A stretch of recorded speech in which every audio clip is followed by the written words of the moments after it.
Hi friends, AU വ്ളോഗിൻ്റെ പുതിയൊരു വീഡിയോയിലേക്ക് എല്ലാവർക്കും സ്വാഗതം. അപ്പോൾ നമ്മുടെ കിന്നക്കൊര വീഡിയോയ്ക്ക് ശേഷം നമ്മുടെ പുതിയ വീഡിയോ ആണിത്. അതായത് ഇന്ന് നമ്മൾ നിലമ്പൂർ റെയിൽവേ സ്റ്റേഷനിലാണ് ഇപ്പോൾ നിൽക്കുന്നത്. ഇവിടെ നിന്ന് നമ്മൾ നെടുങ്കായത്തിലേക്കാണ് ഇന്നത്തെ റൈഡ്. അത് നിലമ്പൂരിലെ തന്നെ ഏറ്റവും വശ്യമനോഹരമായ ഒരു സ്ഥലം എന്നറിയപ്പെടുന്ന നെടുങ്കയം വളരെയധികം ഫേമസ് ആയ ഒരു ടൂറിസ്റ്റ് പ്ലേസ് ആണ്. അപ്പോൾ നമ്മളിപ്പോൾ നിലമ്പൂർ റെയിൽവേ സ്റ്റേഷനിലാണ്. ഇവിടുന്ന് 20 കിലോമീറ്ററാണ് നെടുങ്കയത്തിലേക്കുള്ളത്. അപ്പോൾ നമ്മൾ ഇവിടുന്ന് ബൈക്കിലാണ് യാത്ര പോകുന്നത്. അപ്പോൾ ഇവിടുന്ന് ആര് വരികയാണെങ്കിലും നമ്മുടെ നിലമ്പൂർ റെയിൽവേ സ്റ്റേഷനിൽ നെടുങ്കയത്തിലേക്ക് ഗൂഗിൾ മാപ്പിൽ സെർച്ച് ചെയ്താൽ കാണാം. അപ്പോൾ നമ്മൾ ഇവിടുന്ന് 20 കിലോമീറ്റർ ഡിസ്റ്റൻസ് ഉണ്ട് നെടുങ്കയത്തിലേക്ക്. അപ്പോൾ നമ്മുടെ റൈഡിനെ കുറിച്ച് ഡീറ്റെയിൽ ആയിട്ടുള്ള വിവരം ഉവൈസ് നിങ്ങൾക്ക് തരുന്നതാണ്. നെടുങ്കയം ഫോറസ്റ്റ് എന്ന് പറഞ്ഞാൽ കേരളത്തിലുള്ള 7 തരം കാടുകളും സംഗമിക്കുന്ന ഒരു പ്രധാനമായിട്ടുള്ളൊരു ഫോറസ്റ്റാണ്.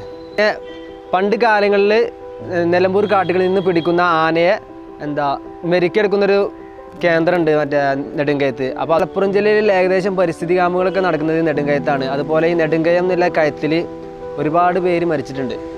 ഒരു 8-10 ആളുകളുണ്ട്. അപ്പോൾ അവിടെ ഇറങ്ങാനുള്ള സൗകര്യം ഉണ്ടായിരിക്കുന്നതല്ല. അവിടെ ഞങ്ങൾ ആദ്യം തന്നെ നിലമ്പൂർ ഫോറസ്റ്റ് ഓഫീസിൽ പോയിക്കാണ്ട് ഡിവിഷണൽ ഫോറസ്റ്റ് ഓഫീസറിന് അനുമതിക്ക് വേണ്ടി പോയിരുന്നു.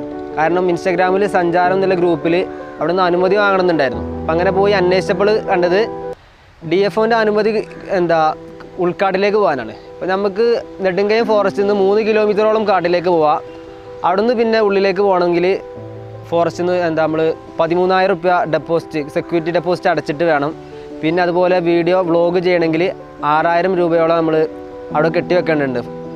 അപ്പോൾ അത് വലിയ വലിയ സിനിമകളൊക്കെ ഷൂട്ട് ചെയ്യുമ്പോൾ അത് 6,000 രൂപയ്ക്ക് കെട്ടിവെച്ചാൽ നമുക്ക് പൈസ ലാഭിക്കാൻ പറ്റുള്ളൂ. അപ്പോൾ അങ്ങനെയൊക്കെയാണ് കാര്യം. നമ്മൾ റൈഡ് ആരംഭിക്കുകയാണ്. അപ്പോൾ ബാക്കി ദൃശ്യങ്ങൾ നമുക്ക് നെടുങ്കയത്ത് എത്തിയിട്ട് കാണാം. ആദ്യമായിട്ടാണ് കാണണമെങ്കിൽ ചാനൽ സബ്സ്ക്രൈബ് ചെയ്യുക, അതുപോലെ വീഡിയോ ലൈക്ക് ചെയ്യുക, അതുപോലെ മാക്സിമം സപ്പോർട്ട് ചെയ്യുക.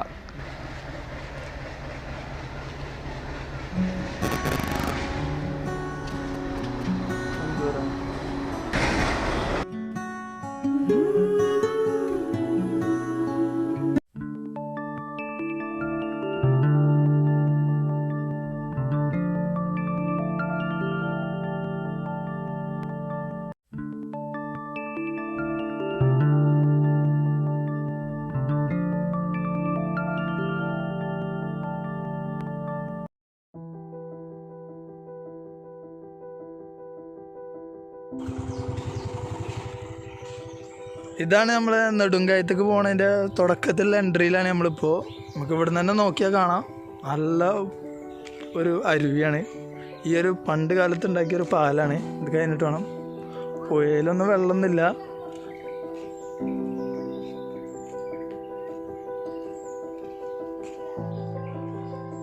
പുഴയൊക്കെ വറ്റിക്കിടക്കണ്.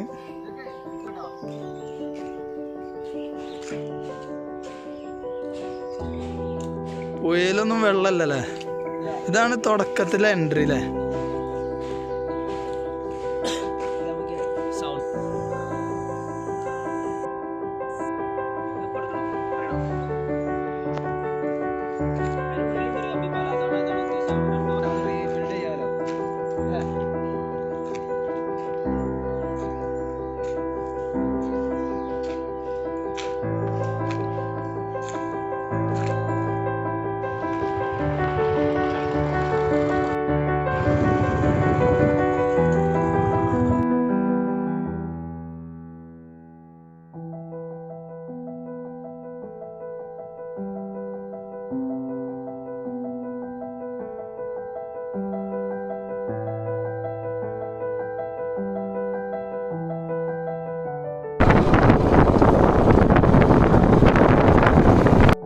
അട്രാക്ഷൻ പറഞ്ഞാൽ ഈ കാടുകളാണ്. ഈ നെടുങ്കയം ഫോറസ്റ്റ് എന്ന് പറഞ്ഞാൽ കേരളത്തിലുള്ള 7 തരം കാടുകളും, ശോലവനങ്ങൾ, അർദ്ധ ഇലപൊഴിയും കാടുകൾ, മടക്കാടുകൾ തുടങ്ങി 7 തരം കാടുകളും ഉള്ള കേരളത്തിലെ തുച്ഛം ചില ഫോറസ്റ്റുകളിൽ ഒന്നാണ് ഈ നെടുങ്കയം ഫോറസ്റ്റ് എന്ന് പറയുന്നത്. ഇതിൻ്റെ ഒരു ഭാഗം കിടക്കുന്നത് മുക്കുരുത്തി പീക്ക്, നീലഗിരിയിലെ ഊട്ടീൻ്റെ അടുത്തുള്ള മുകുരുതി പീക്കിൻ്റെ അവിടെയാണ് ഇതിൻ്റെ ഒരു എൻട്രി കിടക്കുന്നത്. അത്രത്തോളം ചെങ്കുത്തായ കയറ്റങ്ങളാണ്. മനുഷ്യൻ്റെ പാദസ്പർശം ഏൽക്കാത്ത കാടുകളാണ് ഈ നെടുങ്കായം കാടുകൾ എന്ന് പറയുന്നത്. ഇത് കേരള സർക്കാരിനെ തന്നെ ഏറ്റവും കൂടുതൽ വിപണനം നടത്തുന്ന തടി ഡിപ്പോണി കാണുന്നത് നെടുങ്കയത്ത്. ഒന്നാം തരം നിലമ്പൂർ തേക്കുകളാണ് ഈ കാണുന്നത്. ഇതിൻ്റെ കേരളത്തിൽ തന്നെ ഏറ്റവും വലിയ ഡിപ്പോ കിടക്കുന്നത് ഈ നെടുങ്കയത്താണ്.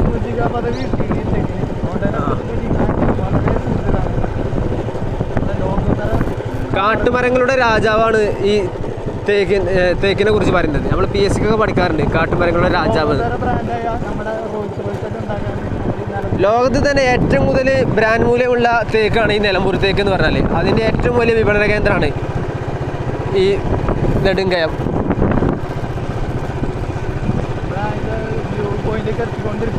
നമ്മൾ അതിൻ്റെ വ്യൂ പോയിന്റിലേക്ക് എത്തിക്കൊണ്ടിരിക്കണുള്ളൂ. ഇവിടെ കാണാം തടി ലോഡാക്കുന്നതും. ലോകോത്തര ബ്രാൻഡായ അതായത് ആഡംബര കാറായ രാജകീയ കാറായ റോൾസ് റോയ്സിന്റെ ഇഞ്ചീനിയറിന്റെ നമുക്കറിയാം. ശരിക്കും നമ്മൾ ഈ കാണുന്ന നെടുങ്കയം ഫോറസ്റ്റിന്റെ ഈ സ്റ്റാർട്ടിങ്ങിലെ സ്ഥലം ഉണ്ടല്ലോ, ഇത് വെച്ച് പിടിപ്പിച്ച തേക്കുകളാണ്. പക്ഷെ നമ്മൾ യഥാർത്ഥമായിട്ട് കാണേണ്ടത് ഇവിടെ ഇല്ല. നമ്മൾ ശരിക്കും കാണേണ്ടത് ഇതിൻ്റെ ഉൾക്കാടാണ്. ഉൾക്കാട്ടിലേക്ക് നമുക്ക് അനുമതിയില്ല. അനുമതി വേണമെന്നുണ്ടെങ്കിൽ 13,000 രൂപ സെക്യൂരിറ്റി ഡെപ്പോസിറ്റ് അടച്ചതിൻ്റെ ശേഷം ഒരു 6,000 രൂപ നമ്മൾ ഷൂട്ടിങ്ങിൻ്റെ പൈസ വേറെ കൊടുക്കണം. ഈ സെക്യൂരിറ്റി ഡെപ്പോസിറ്റ് നമുക്ക് തിരിച്ച് കിട്ടുന്നതാണ്. എന്നിരുന്നാലും ഇത്ര മുതൽ മുടക്കി നമ്മൾ ഒരു വീഡിയോ ചെയ്യണമെന്ന് കരുതി. ഇതാണ് ഇതിൻ്റെ എൻഡ് പോയിൻ്റാന്ന് തോന്നുന്നു. ഇതാണ് നെടുങ്കയം. നല്ല തെളിഞ്ഞ പുഴയാണ് ഇവിടെ.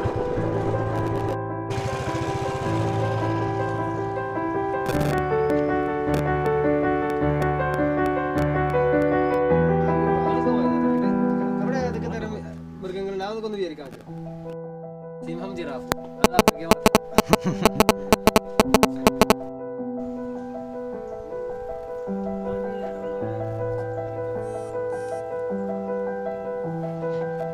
അപ്പോൾ നമ്മൾ വണ്ടി ഇവിടെ വരെ പോകുള്ളൂ. അത് കഴിഞ്ഞ് നമ്മൾ നടന്നു പോകണം ഈ പാലത്തിലൂടെ. ഈ പാലമാണ്, ഇത് ഇരുമ്പ് കൊണ്ട് നിർമ്മിച്ചതാണ് ബ്രിട്ടീഷുകാർ. ഇതിൻ്റെ നിർമ്മിതി പറഞ്ഞാൽ ബ്രിട്ടീഷ് എഞ്ചിനീയറായ E.K. ഡോസൻ എന്ന് പറഞ്ഞ ആളാണ് 1930 നിർമ്മിച്ചിട്ടുള്ള പാലം. അത് 10ഓളം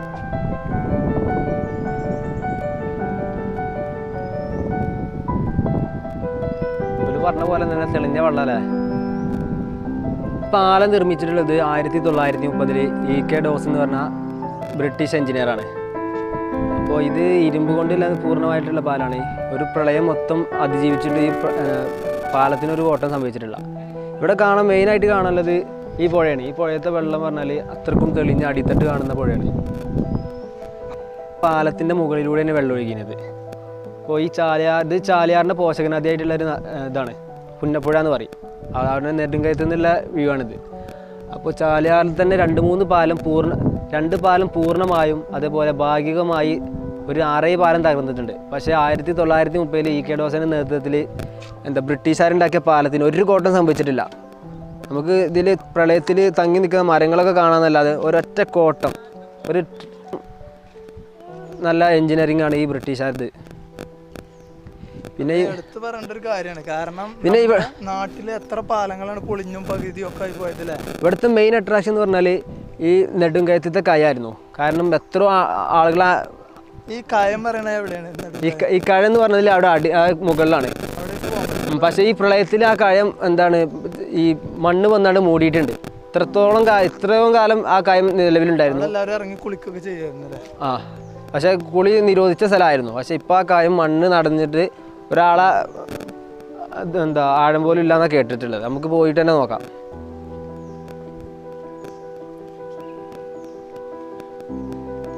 വലിയ കുഴപ്പമൊന്നുമില്ല ഇവിടെ പച്ചപ്പിന്.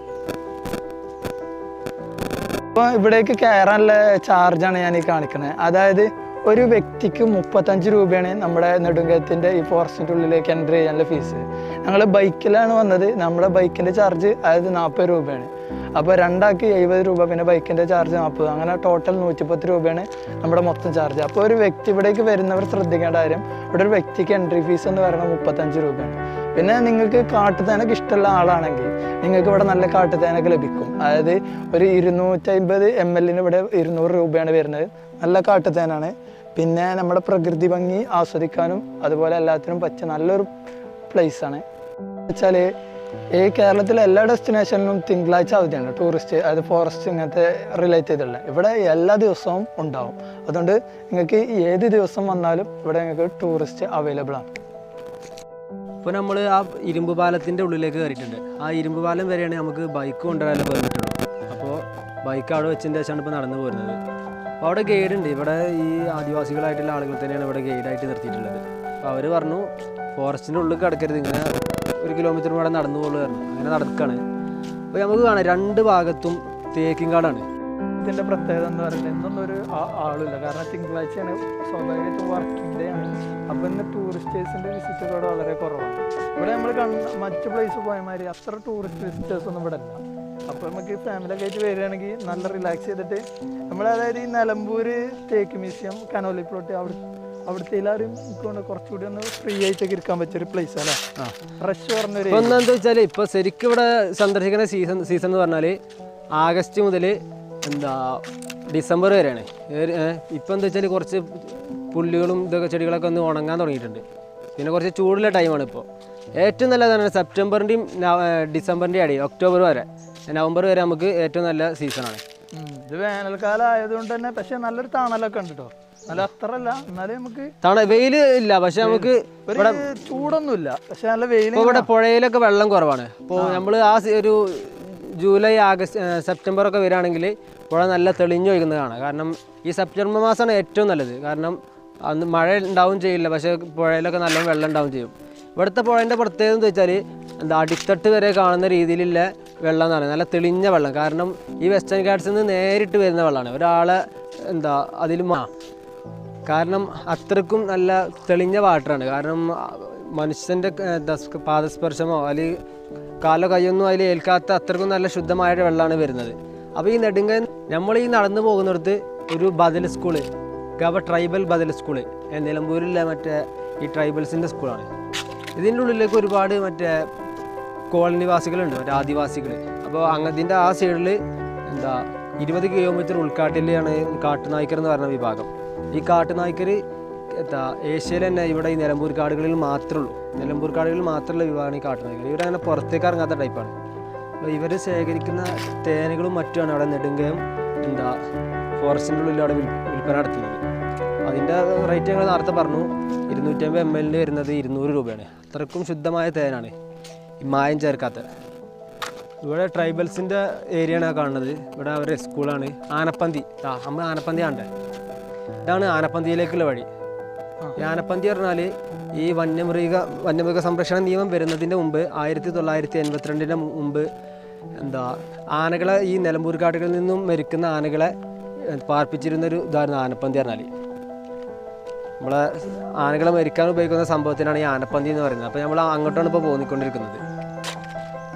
അപ്പോൾ അവിടുത്തെ ബാക്കി ദൃശ്യങ്ങൾ നമുക്ക് അവിടെ നിന്ന് കാണാം. പോകിൻ്റെ രൂപത്തിലൊക്കെയാണ് ഉണ്ടാക്കി നിർമ്മിച്ചിട്ട് വെച്ചിട്ടുള്ളത്. ശ്രീ പി അബ്ദുൽ വഹാബിൻ്റെ ഫണ്ട് ഉപയോഗിച്ചാണ്ടൊക്കെയാണ് ട്രൈബൽ സ്കൂൾ കെട്ടിരുന്നത് നെടുങ്കയം. അങ്ങോട്ട് പോകാൻ പെർമിഷൻ അറിയില്ല. അവിടെയാണ് ആനപ്പന്തി പറഞ്ഞത്. ഇപ്പോൾ നമ്മൾ ആനപ്പന്തിയിലേക്കാണ് പോയിക്കൊണ്ടിരിക്കുന്നത്. അത് ബ്രിട്ടീഷുകാരുടെ കാലത്ത് 1972 മുമ്പ് വനനിയമം വരുന്നതിന് മുമ്പാണ് ഇവിടെ ആനകളൊക്കെ പിടിച്ചു കഴിഞ്ഞാൽ ഈ മരിക്കാൻ ഉപയോഗിക്കുന്നതാണ് ഈ ആനപ്പന്തി എന്ന് പറഞ്ഞാൽ. ഇതിപ്പോഴും ഇവിടെ ഒരു ചരിത്ര സൂക്ഷിപ്പായിട്ട് ഈ നെടുങ്കയത്തുണ്ട്. നെടുങ്കയം ഫോറസ്റ്റ് സ്റ്റേഷനിൽ നിന്ന് 1 കിലോമീറ്റർ മാത്രം ദൂരത്താണ് കിടക്കുന്നത്. ഇതിൽ ആനകൾ മരിക്കാൻ ഉപയോഗിച്ചതാണിത്.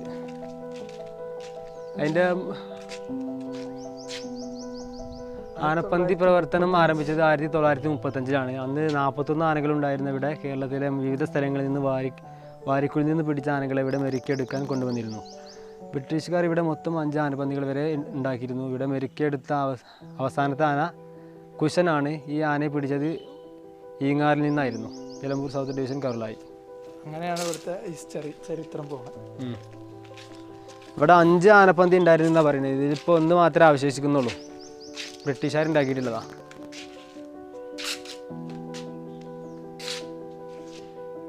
നമ്മളെ ആനപ്പന്തിയുടെ മുമ്പിലാണ് ഈ നിൽക്കുന്നത്. ഒരു മനുഷ്യ ടൂറിസ്റ്റ് ഒന്നും ഇല്ല ഇവിടെ. നല്ല കാരണം ഇന്ന് തിങ്കളാഴ്ചയാണ്, അതുകൊണ്ടായിരിക്കും ടൂറിസ്റ്റുകളില്ലാത്ത. കാരണം ഈ തിങ്കളാഴ്ച പറഞ്ഞാൽ കേരളത്തിലെ മൊത്തം ടൂറിസ്റ്റുകൾക്ക് അവധിയുള്ള ദിവസമാണ്. ഇവിടെ മാത്രമേ ഉള്ളൂ അതിന് അവധിയില്ലാത്ത. എന്താ പറയുക, ഇവിടുത്തെ ഒരു പ്രശ്നം കാലാവസ്ഥ നല്ല വെയിൽ കാലാവസ്ഥയാണ്. നമ്മൾ ഈ കിന്നക്കൊര അവിടെ പോയമാതിരി ഒരു തണുപ്പ് കാലാവസ്ഥ ഒന്നുമല്ല.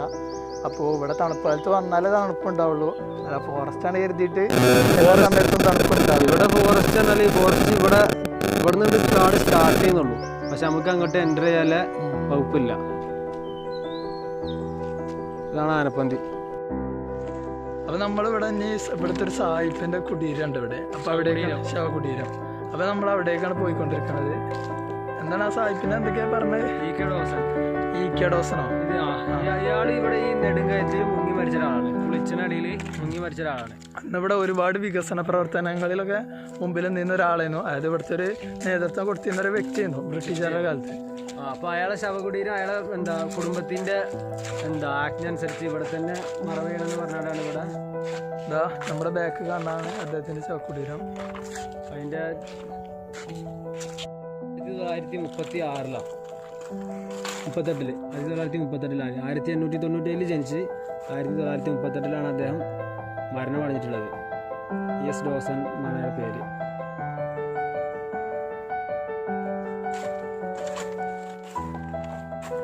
അത് നെടുങ്കയം ഫോറസ്റ്റ്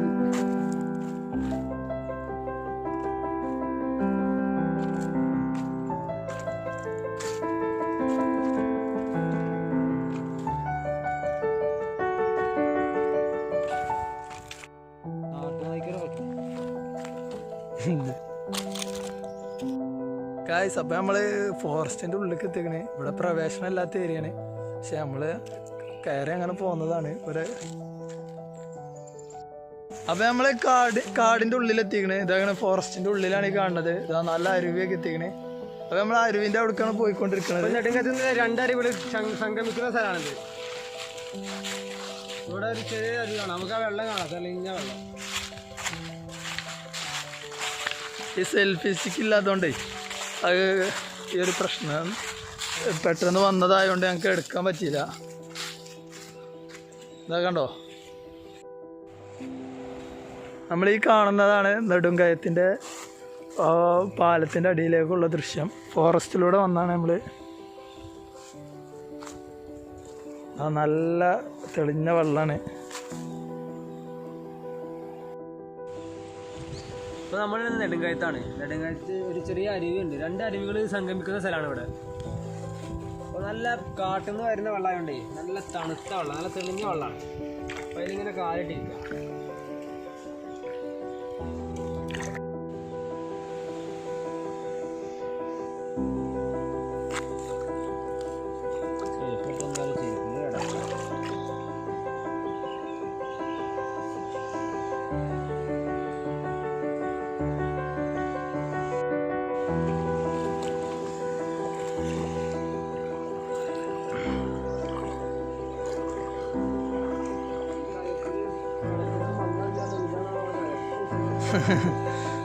പൂന്തിയാണ് പോവില്ലേ?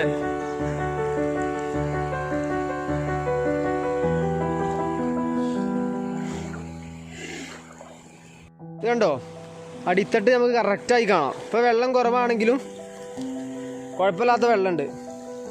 ഇതാണ് ഈ നെടുങ്കയത്തിൻ്റെ പ്രത്യേകത. നല്ല തെളിഞ്ഞ വെള്ളമാണ്. ഈ വെള്ളമൊക്കെ പോകുന്നത് ചാലിയാറിലേക്കാണ്. ഇതവിടെ കളിക്കാണ്ട്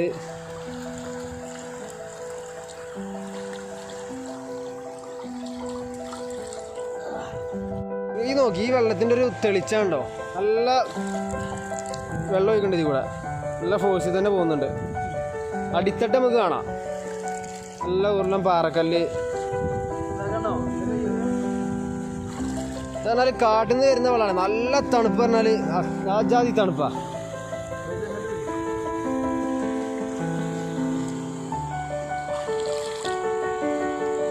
ഇത് വേറൊരു നദിയുമായിട്ട് അവിടെ നിന്ന് കൂടിച്ചേരുന്നുണ്ട്.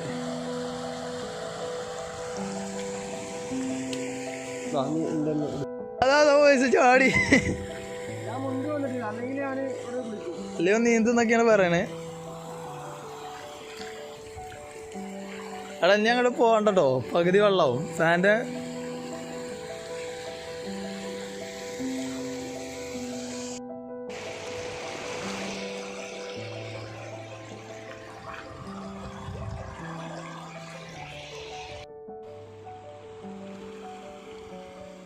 ഇത് കണ്ടോ, ഇവിടെ മണൽ വന്ന് അടിഞ്ഞുകൂടിയിരിക്കുകയാണ്. എത്രങ്ങാനും മണലോളം അറിയാം. നല്ല മരങ്ങളൊക്കെ ഇതൊക്കെ പ്രളയത്തിൽ ഇതായതാണ്.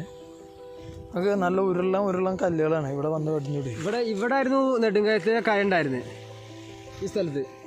കണ്ടില്ലേ വലിയ പാറക്കെട്ടുകൾ ഈ കായ. ഇവിടെ ഒരു വെള്ളം ആയെന്നല്ല, വെള്ളം ഒരു അരുവി മാതിരി ചെറുങ്ങനെ ഒഴുകി പോകാനേ ഉള്ളൂ. ദിശ മാറിയിട്ടുണ്ട് ഇപ്പൊ വെള്ളത്തിന്റെ. ഇതൊക്കെ പ്രളയത്തിൽ വന്നാണ്. കണ്ടോ മണലടിഞ്ഞു പിടിക്കണ്, ഇഷ്ടംപോലെ മണലാണ്. ഇതൊക്കെ ഗവൺമെന്റ് ആകുമ്പോൾ ഇതൊക്കെ കോര ഓർഡർ ഇടണം. അതല്ലാണ്ടെങ്കിൽ അവിടെ ഒരു കാട്ടുതീ ഉണ്ടോ എന്നൊരു ഡൗട്ടുണ്ട്. കാരണം പുക പോണുണ്ടോ. അതെന്താ അറിയോ, ഇത് ഈ മണലടിഞ്ഞു കൂടിയിട്ട് ഈ മണല് ഒന്നല്ലെങ്കിൽ മണൽ ഇതാക്കാൻ ഗവൺമെന്റ് എന്തെങ്കിലുമൊക്കെ നയം മറക്കണം. അല്ലെങ്കിൽ ഇവിടെ ഇനി ഒരു ചാൻസും കാണില്ല. കാരണം പ്രളയത്തിലാകെ മണലടിഞ്ഞു കൂടിയിരിക്കുക. നല്ല മണലാട്ടോ, ഇത് കണ്ടാൽ തന്നെ അറിയാം നമുക്ക്. പണ്ട് ഇതിലൊക്കെ നല്ല അരുവി പോയിരുന്നൊരു ഇതാണ്.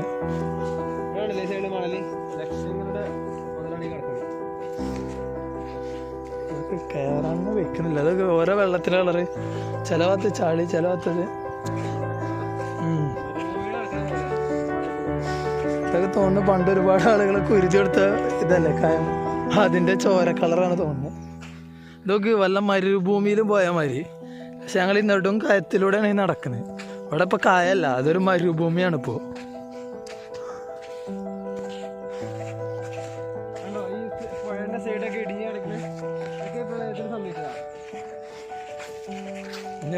ഇപ്പൊ നമുക്ക് നമ്മുടെ ബാക്കിൽ നോക്കിയാൽ കാണാൻ കഴിയും ആ പാലം. ഈ പാലത്തിന്റെ പ്രത്യേകത പറയുന്നത്, ഇത്രയും വലിയൊരു പ്രളയം വന്നിട്ടും ആ പാലത്തിന്റെ മുകളിലൂടെ വരെ വെള്ളം ഒഴുകിയിട്ടുണ്ട്. എന്നിട്ടും ആ പാലത്തിന് ഒരു കോട്ടം സംഭവിച്ചിട്ടില്ല. അത് ബ്രിട്ടീഷുകാർ പണ്ട് ഉണ്ടാക്കിയൊരു പാലാണ്. നമ്മുടെ നാട്ടിൽ ഒരുപാട് പാലങ്ങൾ ഒലിച്ചു വിട്ടുണ്ട് ഉരുൾപൊട്ടൽ. പക്ഷെ ഇത്രയും മരങ്ങൾ വന്ന് ഇടിച്ചിട്ടും ആ പാലത്തിന്റെ ഒരു തൂണിൽ പോലും ഒരു പോറൽ പോലും വെച്ചിട്ടില്ല എന്ന് വളരെ അത്ഭുതമായ ഒരു സംഭവമാണ്. കാരണം ബ്രിട്ടീഷുകാർ അന്നത്തെ ഒരു മേക്കിങ്ങിന്റെ ഒരു പവറാണ് നമുക്ക് കാണാൻ സാധിക്കുന്നത്. നമ്മളിപ്പോഴത്തെ പാലം ന്യൂ ടെക്നോളജി ഉപയോഗിച്ചൊക്കെ നമുക്ക് കാണാൻ സാധിക്കും. ഒലിച്ചു പോയത് നമ്മളൊന്ന് ശ്രദ്ധിച്ചാൽ കാണാം എത്ര കരുത്തോടെയാണ് ആ പാലം നിൽക്കുന്നത്. ഈ കണ്ട മരങ്ങളൊക്കെ ഇവിടെ കണ്ടോ, മരങ്ങളൊക്കെ ഇങ്ങനെ മറിഞ്ഞു കിടക്കുന്നത് ഒരുപാടെണ്ണം ഉണ്ട്. ഇത് മൊത്തം അതാ കണ്ടോ. ഈ നെടുങ്കയത്തിൽ ഇവിടെ നെടുങ്കയം എന്നുള്ള പേര് വരാൻ കാരണം ഇവിടുത്തെ ഏറ്റവും വലിയ ആഴമുള്ള ഈ കയത്തിൽ 10-14 ആളുകൾ മരിച്ചിട്ടുണ്ട്. ഇവിടെ ഈ നെടുങ്കയത്തിന് നിർമ്മിതി ഉള്ളത് എന്താ ES ഡോസൻ പറഞ്ഞ ആളുണ്ട്. ഇവിടെ ആദ്യം ശവകുടീരം നമ്മൾ കണ്ടിട്ടുണ്ട്. അപ്പോൾ അദ്ദേഹം വരെ മരിച്ചിട്ടുള്ളത് ഈ കയത്തിലാണ്. ഈ കയത്തിൻ്റെ പ്രത്യേകത എന്താണെന്ന് വെച്ചാൽ അതിൻ്റെ അടിത്തട്ട് വരെ കാണാൻ പറ്റും. പക്ഷേ ആ അടിത്തട്ട് കണ്ടാണ്ട് ആഴമില്ല എന്ന് കരുതിയാണ്ട് ഒരുപാട് പേര് കുളിക്കാൻ ഇറങ്ങിയിട്ടാണ് ഈ കയത്തിൽ മുങ്ങി മരിച്ചിട്ടുള്ളത്. പക്ഷേ ഇതിപ്പോൾ ഈ ഒരു പ്രളയത്തിൽ നമ്മളുടെ പൈതൃകങ്ങളൊക്കെ നശിക്കുന്നതാണ് ഈ ഓരോ പ്രളയങ്ങളും കാണുന്നത്. കാരണം ഈ പ്രളയം വന്നതിന് ശേഷം നമ്മളെ ഒരുപാട് പൈതൃകങ്ങൾ നശിച്ചിട്ടുണ്ട്. ഈ കായം ഇപ്പോൾ നെടുങ്കയം എന്നില്ല, ഈ കായം മാത്രം ഇവിടെ ഇല്ല. ഈ ദൃശ്യങ്ങൾ കണ്ടാൽ തന്നെ നമുക്ക് വ്യക്തമാണ്. ഈ ദൃശ്യങ്ങൾ അറിയാം. ഇതൊരു പുഴയാണ്. ഈ പുഴ മൊത്തം മണൽ വന്ന് അടിഞ്ഞിട്ടുണ്ട്. ശരിക്കും ഗവൺമെൻറ്റൊക്കെ ഈ മണൽ വാരാനുള്ളൊരു സിസ്റ്റം കണ്ടെത്തണം. ഈ ബ്രിട്ടീഷുകാരുണ്ടാക്കിയ പാലത്തിൻ്റെ ഏറ്റവും വലിയ ക്വാളിറ്റി എന്താ വെച്ചാൽ ഈ ചാലിയാറിൻ്റെ ഒരു കഴിവഴിയാണ്. ചാലിയാറിലേക്ക് പോകുന്ന ഒരു പോഷക നദിയാണ് ഈ നെടുങ്കയത്തെ ഈ പുഴ. അപ്പോൾ ഈ ചാലിയാറിൽ തന്നെ 2 പാലങ്ങൾ പൂർണ്ണമായും ഒരു 3-4 പാലങ്ങൾ ഭാഗ്യമായും നശിച്ചിട്ട് ഈ ബ്രിട്ടീഷുകാർ 1930 കാലഘട്ടത്തിൽ ഉണ്ടാക്കിയ ഒരു പാലത്തിന് ഒരു ഇളക്കം പോലും സംഭവിച്ചിട്ടില്ല. അതിൻ്റെ മുകളിലൂടെയായിരുന്നു വെള്ളം ഒഴുകുന്നത്. അപ്പോൾ അതാണ് നമ്മളെ ബ്രിട്ടീഷുകാരും നമ്മളെ കേരള സർക്കാരിൻ്റെ ഒക്കെ അല്ലെങ്കിൽ ഇന്ത്യൻ ഗവൺമെൻറ്റിൻ്റെ ഒക്കെ ഓരോ ക്വാളിറ്റി അതാണ്. ബ്രിട്ടീഷുകാർ ശരിക്കും നമ്മൾ കേരളത്തിൽ നിന്നിട്ട് കുറച്ച് ഗുണങ്ങൾ ഉണ്ടായിട്ടുണ്ട്. കാരണം ബ്രിട്ടീഷുകാർ ഈ നിലമ്പൂർ ഭാഗത്ത് വന്ന ശേഷം അന്നില്ല കാര്യങ്ങൾ മാത്രമേ എപ്പോഴും നിലമ്പൂരിലുള്ളൂ. കാരണം നിലമ്പൂർ റെയിൽവേ 1920 കാലഘട്ടങ്ങളിൽ ഉണ്ടാക്കിയ നിലമ്പൂർ റെയിൽവേ ഒരു ഇഞ്ച് പോലും നമ്മളെ ഗവൺമെന്റിന് കൂട്ടാൻ കഴിഞ്ഞിട്ടില്ല. ഈ ബ്രിട്ടീഷുകാർ നമ്മളെ കേരളത്തിൽ വന്നിട്ട് ഗുണങ്ങളുണ്ടായിട്ടുണ്ട്. ഈ നിലമ്പൂർ ഭാഗത്ത് ഈ ഒരു നെടുങ്കയം എന്നില്ല ഈ ഫോറസ്റ്റിലേക്ക് ഇങ്ങനെ വരാനുള്ള സാഹചര്യങ്ങളൊക്കെ ഉണ്ടാക്കിയത് ഈ ബ്രിട്ടീഷുകാരനാണ്. അതുപോലെ തേക്ക് മ്യൂസിയം, കനോലി പ്ലോട്ട്, ഈ നിലമ്പൂർ ഏരിയത്തെ വികസനം പറഞ്ഞാല് ഈ ബ്രിട്ടീഷുകാരുള്ള കാലത്ത് എന്തുണ്ടോ അതിൽ നിന്ന് ഒരു ഇഞ്ച് പോലും കൂടിയിട്ടില്ല. കാരണം നമ്മളെ നിലമ്പൂർ റെയിൽവേന്റെ ഒരു ഇഞ്ച് പോലും നമ്മളെ ഗവൺമെന്റിന് കൂട്ടാൻ കഴിഞ്ഞിട്ടില്ല. കാരണം നെഞ്ചങ്കോട്ട് പാത എന്ന് പറഞ്ഞാൽ 40 കൊല്ലത്തോളം ഈ സർവേ നടക്കണമെന്നല്ലാതെ ഇപ്പോഴത്തെ ബഡ്ജറ്റിലും അതിന് ഫണ്ടൊന്നും കണ്ടെത്തിയിട്ടില്ല. അപ്പോൾ അതാണ് ബ്രിട്ടീഷുകാർ ഇപ്പോൾ ഇവിടെ 100 കൊല്ലം പാടെ ഭരിച്ചിട്ടുണ്ടെങ്കിൽ ഇവിടുന്ന് ഒരുപാട് ചിലപ്പോൾ അവർ കൊണ്ടുപോയിട്ടുണ്ടെങ്കിലും ഒരുപാട് കടത്തിക്കണമെങ്കിലും ചിലപ്പോൾ ഈ നാട് അത്രക്കും വികസിക്കും. അവരുടെ ടെക്നോളജി ബ്രിട്ടീഷുകാരെ സപ്പോർട്ട് ചെയ്യുന്നതല്ല, നമ്മളെ വനങ്ങളും കാര്യങ്ങളും കൊണ്ടുവന്നോണ്ടൊന്നും നമുക്ക് യോജിപ്പില്ല. പക്ഷെ നിലനിർത്താൻ അവർ അപ്ലൈ ചെയ്ത ഓരോ എന്താ പറയാ സ്കീമുകൾ അതാണ് ഇന്നിവിടെ വിജയിച്ചിട്ട്. ഈ നെടുങ്കയത്തിനുള്ള പേര് വരാൻ തന്നെ കാരണം ഇവിടുത്തെ ഒരു ആഴമേറിയ കാര്യങ്ങളായിരുന്നു. പക്ഷെ ഇപ്പോൾ വെറും വെറും ഒരു നാമമാത്രമായിട്ടുണ്ട്. പൂനകൾ മണൽക്കൂനകളും അതുപോലെ മരങ്ങളും എല്ലാം നശിച്ചിട്ടുണ്ട്. ഈ മണല് വാരാനുള്ള നിയമം ഗവൺമെന്റ് ഇതാക്കണം. കാരണം എന്താ വെച്ചാൽ ഈ മണലൊക്കെ പോയാലേ ഇനി ഇവിടെ ഒരു നല്ലൊരു ഈ മണലൊക്കെ ഇവിടെ നിന്ന് ഒഴുകി ഈ മണലൊക്കെ വാരിക്കഴിഞ്ഞാൽ ഇതിലൂടെ പുഴയ്ക്ക് നല്ലൊരു ഒഴുക്ക് സംഭവിക്കുള്ളൂ. അല്ലെങ്കിൽ ഒരു മരുഭൂമി ഓരോ മഴകളിലും ഇവിടെ പ്രകൃതിക്ഷോഭം അതേപോലെ തന്നെ പ്രളയം വന്നു കഴിഞ്ഞാൽ അടുത്തുള്ള തിണ്ടുകളൊക്കെ മരങ്ങളൊക്കെ ഒലിച്ചു പോകാനൊരു സാധ്യത ഉണ്ടാവും.